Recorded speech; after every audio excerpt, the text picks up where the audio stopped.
All right. Hello, everybody. Good evening and welcome into KC Sports Tonight. I am Mark Poulose joining you here on Monday, June the 15th as we get ready for just a massive week here in Kansas City sports. And guys, I was trying not to be hyperbolic. I was really trying to just kind of, shoot it straight, tell you how it is. But I can't think of it any other way. Kansas City is on the precipice of history because tomorrow, for the first time in the history of our city, we are going to host a FIFA World Cup game. Argentina is set to take on Algeria tomorrow night, 8 p.m. out at, we usually call it Arrowhead Stadium, but during the FIFA World Cup, we have to call it Kansas City Stadium. And guys, the eyes of the world are truly, truly going to be upon us. I don't know if any of you guys have actually seen any of our news coverage today in our 3:34 and 5 p.m. newscast, but we just saw some of the fans that have started to come to town. There was a charter plane from Argentina that landed at KCI today with about a little more than 200 rabid fans who are coming obviously to our city for tomorrow's game. So kind of cool to see all these folks coming to Kansas City as the world really will be watching us tomorrow night as the defending champions of the World Cup are set to start their journey as they try to become the first team that goes back-to-back at the World Cup since 1962. Obviously, I'm talking about Argentina taking on Algeria in the World Cup opener. Now, if you're watching the stream anywhere from Kansas City or Lawrence, you guys have probably known that we have a very special connection to both of these teams. Obviously, first with Argentina making their base camp at the Compass Minerals National Performance Center, which is Sporting KC's practice facility, and then Algeria, obviously, out in Lawrence. But that's really the one thing that I wanted to focus on first. Both teams living and staying here in Kansas City, and boy, have they really kind of run through the gamut in their first couple days here. They come here, obviously there's a lot of fanfare, there's a lot of excitement. No games have been played when they first arrive, as they always kind of say, hope springs eternal, because everyone kind of still thinks they have a chance to obviously win this year's World Cup. I mean, that's why they're here. They're some of the best players in the world. But then as soon as obviously both these teams have come, they've had to deal with severe weather, they've had to deal with tornado warnings, they've had to deal with thunderstorms, flash flood warnings, you name it. You all know it. It's that Midwest Kansas City weather. That's how we greeted these guys, and you know, they've just kind of taken it here in stride. If you guys are just kind of hopping on the stream right here, we're doing a solo show of KC Sports Tonight. We're going to be talking about World Cup, Chiefs, Royals, and obviously some playoff hockey. So if you guys have any questions, leave them there in the chat. We're going to do our best to try to get through some of those, but we got to talk about this big World Cup game, because earlier today, both Argentina and Algeria, they met with the media here in Kansas City for a bit of a pre-match presser. I was kind of personally wondering how this was all going to go, because not everybody here that's here for the games, they're not going to speak the best English. Argentina, obviously, they speak Spanish. Algeria, I believe they speak Arabic there. I'm not 100% sure what language they speak over there, North Africa. But they held a press conference. They had to meet with the media, and we got to hear from them. Lionel Scaloni, the head coach of the Argentinian national team, he was actually asked about the weather, because here in Kansas City, I think teams have been surprised by the heat and the humidity that we've really experienced here over the last couple days. Not something that they were really expecting, but he was saying, yeah, you know, the weather's good, the conditions are good. He said the city of Kansas City has been great to us, and the training center is fantastic. He really thanked the people of Kansas City, and I think that's something that a lot of people around the world are beginning to see with Argentina here in Kansas City, that the Compass Minerals National Performance Center, where Sporting KC has their practice facility, it literally is one of the best facilities in the world. Like, we've said that here in Kansas City. Sporting KC's come out and said it. The U.S. men's national team, who uses that as one of their facilities, has come out and said that before. But obviously, it's a little bit different when Argentina, who's the reigning World Cup champions, when Lionel Messi, when their head coach Lionel Scaloni is coming out and saying, like, guys, this facility that we're training at in Kansas City, Kansas, is one of the best in the world. It's just kind of cool to see that aspect of it. Now, on the other side of this action, Algeria, they've actually had a very similar reaction. You know, a lot of people, a lot of the world's kind of learning about the great university sports system that we have here in this country, because they don't really have that all over the rest of the world. Algeria, obviously training at Rock Chalk Park out there in Lawrence, and I think they have truly been blown away by the facilities that are out there in the University of Kansas. And also, one thing I think that will warm a lot of people's hearts, you guys have kind of seen it online, we've especially seen it on social media, is the way that the city of Lawrence has really rallied around that the Algerian national team is kind of the best marriage you never thought was going to happen at this year's World Cup. It turns out to be there's a team from North Africa with no ties really to Lawrence going here to Lawrence, Kansas, maybe 45 an hour outside of the Kansas City area. People here in Kansas City don't consider Lawrence to be in the metro, but maybe in the greater world they're kind of saying in the KC metro. But kind of cool to see the way that the city has really adopted the Algerian national team. But they've really been grateful for the support today. He talked about some of the guys that have gone out to practice, the Lawrence locals, the KU students, everyone that's kind of been out there. They really have liked to see what's been going on out there. Now we have one comment here in the chat. Thank you for getting this out there because I was not 100% sure. They are saying yes, in Algeria they do speak Arabic. Good luck to our Algerian team, and thank you to Kansas City and Lawrence for your hospitality. Hey, thanks for coming. We love you guys. We have been so excited for the World Cup to come to Kansas City. Now, obviously, we have Algeria, we have the Netherlands, the Dutch here, we have England, and we have Argentina, obviously, I'm talking about. Now, here in Kansas City, we kind of knew you guys were coming. We were excited for you guys to get here. We just didn't know what was going to happen. And it has been so cool to see each different culture come here and kind of display themselves. The other day, I was actually out at the community training session with the Dutch national team.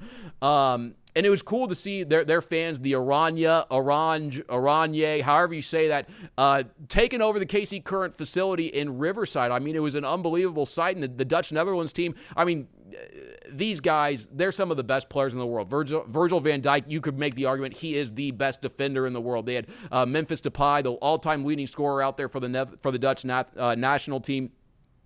And they just had a great moment out there. They stopped. They interacted with the fans out there, and it was great to see. It was a very cool kind of group of people who were out there with. I was with the mayor of Riverside, Kathy Rose. We were there with the mayor of Kansas City, Mayor Quentin Lucas, a couple FIFA officials. Actually, the FIFA human rights officer was kind of interesting to meet and talk to her for a couple seconds.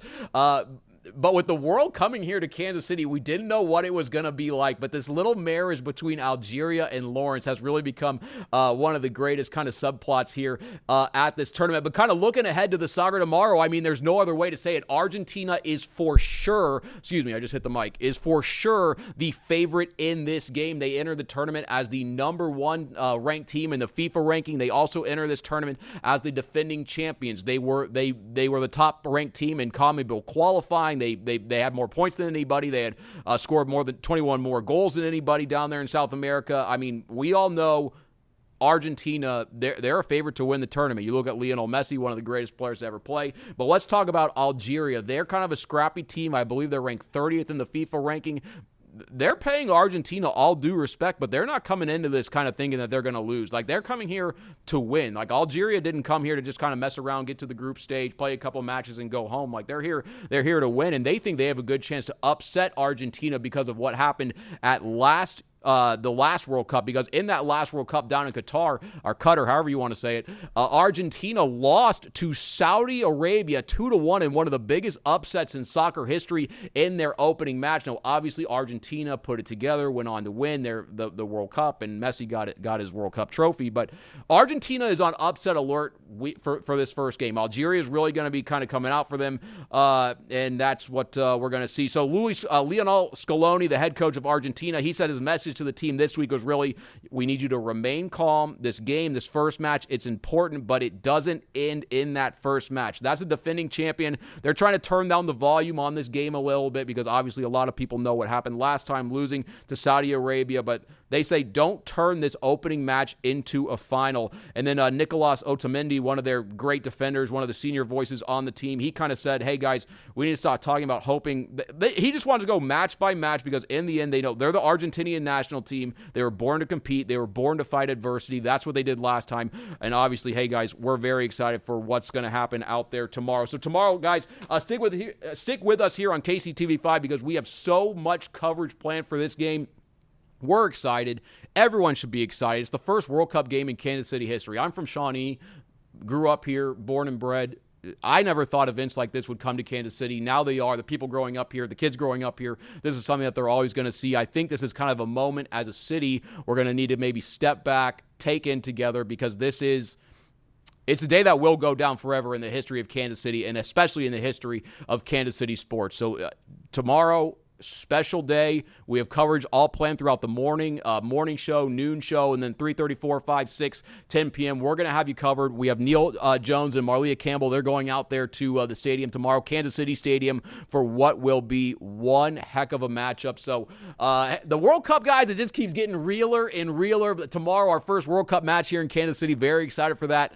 Again, guys, hey, we're doing a solo stream here on KC Sports tonight. We have 2 comments right now in the chat, but if there are some comments that you guys would like to get answered, some questions about the World Cup, about the Chiefs, about the Royals, anything Kansas City related, just put it in there and we will do our best to get to it. But we have some more topics to talk about today because, yeah, we keep talking about the World Cup getting realer. You want to know what else got realer today?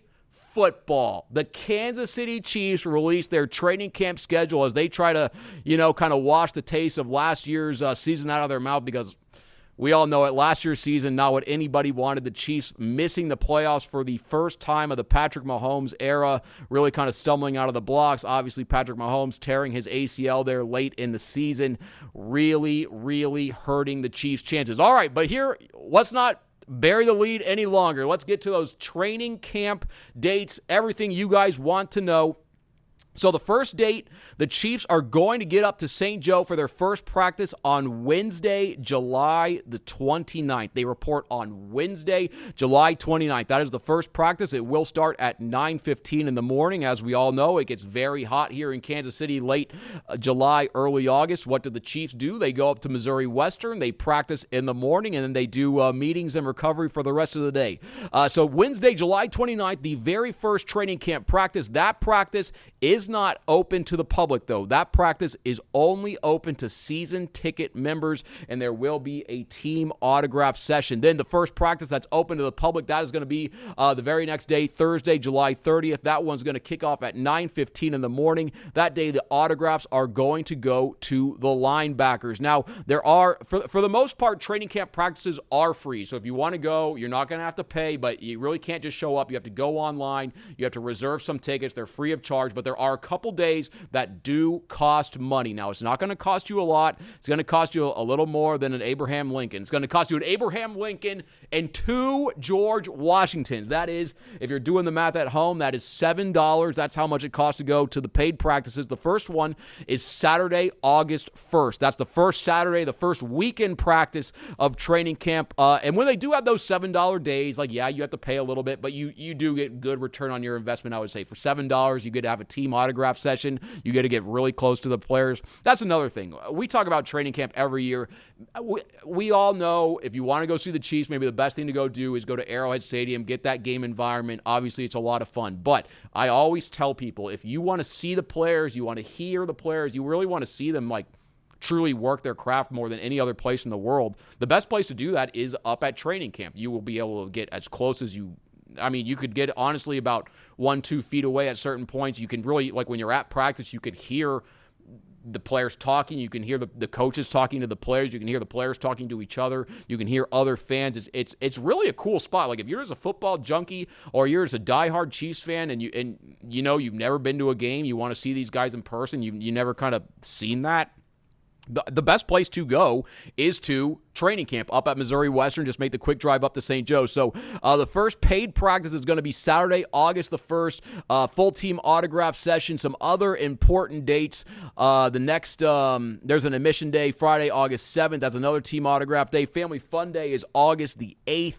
Another good day. And then the Chiefs are going to close things out on Thursday, August 20th. That is their last practice of training camp. That is always Military Appreciation Day. So always a good day out there at Chiefs training camp, because the Chiefs, they really do a good job. So, hey, those are the big training camp dates. I don't think you guys are going to want to miss those. Training camp obviously coincides with the preseason. We get to talk about some dates for Chiefs games, so let's kind of go through that. If I can pull up the schedule here, because I'm working on the stream here by myself.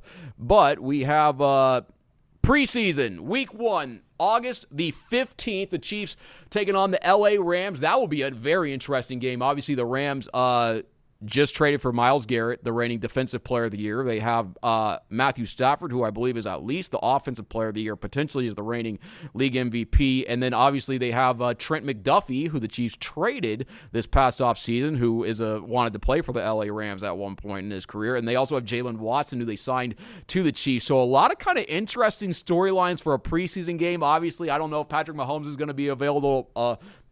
There's no chance he's going to place a single snap in that game as he's coming back from his ACL. But there are some storylines there in that week 1 preseason game. Not always something you typically see. All right, week 2 of the preseason, what do we have? We have, wrong tab open. Week 2, the Chiefs go on the road to the Tampa Bay Buccaneers. That's Saturday, August 22nd. Then week 3, the Chiefs welcome the Seattle Seahawks to Arrowhead Stadium. That's a Friday night game on August the 28th as Kenneth Walker III will actually welcome his reigning Super Bowl champion former teammates to Arrowhead Stadium. So a lot going on there. The Chiefs just released their training camp dates. Obviously, we all know everything that revolves around the Chiefs offseason and training camp really revolves around the health of Patrick Mahomes. Kind of interesting to see how much he was able to do when we were able to get a couple looks at him at OTAs and minicamp. I mean, this is a guy who tore his ACL in December here in Kansas City. We all know Patrick Mahomes, he has a penchant for coming back from injury super quick. Still, even knowing that, everyone here in Kansas City was kind of tempering those expectations. Like, I'm not trying to, make this more than it is, but Patrick Mahomes is the franchise. Patrick Mahomes is the most important player in the history of the Kansas City Chiefs. Patrick Mahomes, we wanted to take it slow. We didn't want anything to happen to QB1 and maybe the most influential sports figure in Kansas City history. But guys, he just showed up to minicamp. He showed up to OTAs. Yeah, he had a sleeve on. Yeah, he had a brace on, but he was taking part in workouts. He spoke with the media. He was doing everything that he could. Andy Reid said that he's been very pleased with Patrick's progression, like he's meeting all the benchmarks that he's supposed to meet. Patrick's doing all his work with Rick Burkholder and Julie Frymeier. I think especially with Julie Frymeier, I think she's kind of an unsung hero in all of this. Like, obviously, yes, in Chiefs Kingdom, a lot of people talk about her name, but I think the trust that players put in her and their comebacks from injuries is something that really should not be forgotten. So it seems like, obviously, Patrick, things are going well, but we're going to have to see. Also, sticking with the Chiefs, it's right now June the 15th. Tomorrow is June the 16th. That is the day that wide receiver Rashee Rice is supposed to get out of jail. That is another big training camp storyline that we've kind of been following here in Kansas City. Last week at mandatory minicamp, Chiefs head coach Andy Reid said that Rashee has been able to kind of do some physical therapy and some rehab on his knee that he had surgery on while he was in jail. The team was obviously kind of very grateful for that. But that's a big storyline. We got to see. Rashee Rice, they expect him to be ready for training camp, but there are some factors there. Obviously, he's had his legal situation with his probation violation from a felony car crash that landed him in jail for 30 days. I mean, that's a big... He was a guy that was in a big problem, and he chose to violate his probation and had to go to jail. I mean, that's a big. What else do you want to say? That's a failure of judgment and a young man that needs to mature. Obviously, he did the crime, he did the time. Supposed to get out tomorrow, but we'll see how his knee does. I don't think rehabbing in jail, eating the foods that you eat in custody. I don't know if he's maybe getting his protein gold that he would get if he was outside, if he was a free man walking around, but. Those are some big storylines to look out for training camp. But again, the Chiefs announced their training camp dates.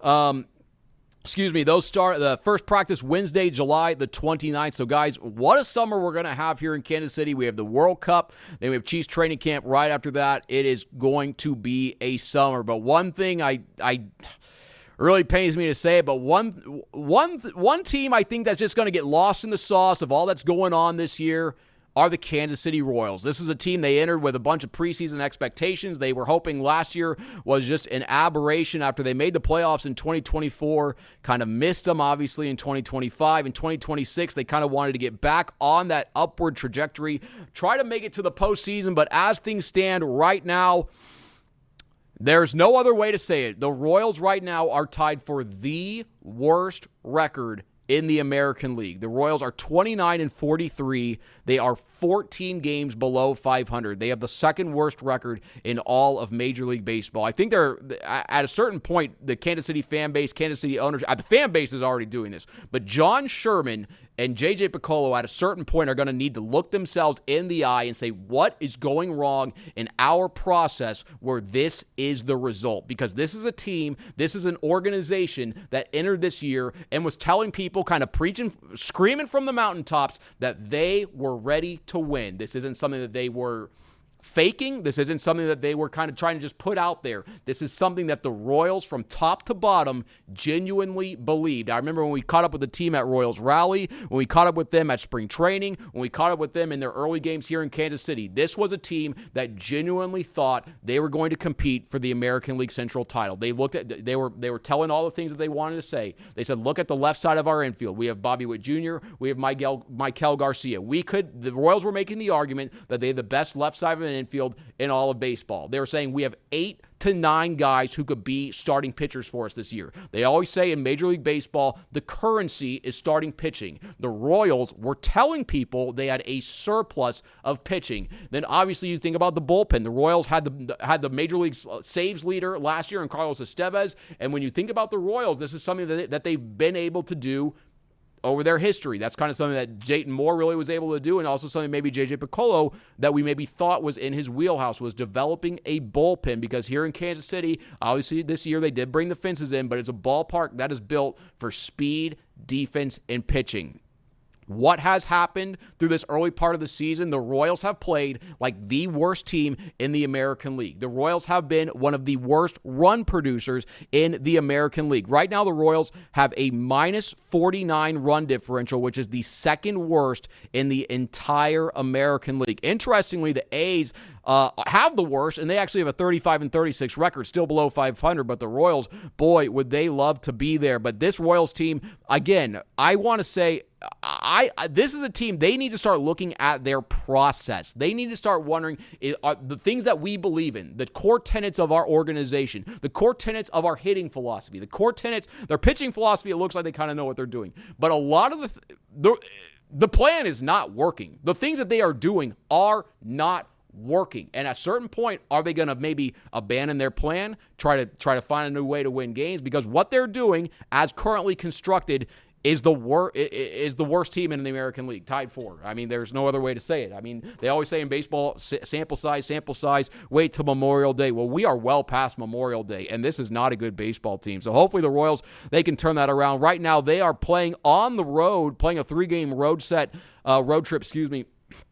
a 3-game series on the road at the Washington Nationals.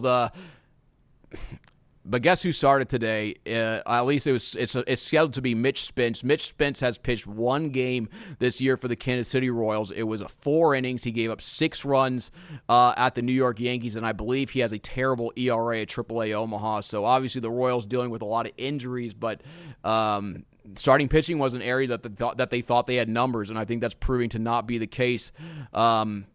But hey, we'll have to wait and see what happens. The Royals, 3-game set, taking on the Washington Nationals. That game just started literally minutes ago, 5:45 first pitch. The Royals went 1 for 4 in the first inning. How about this? Jack Caglione got a base knock. Jack Caglione right now, .273 batting average, which is number 2 on the team, trailing only Bobby Witt Jr.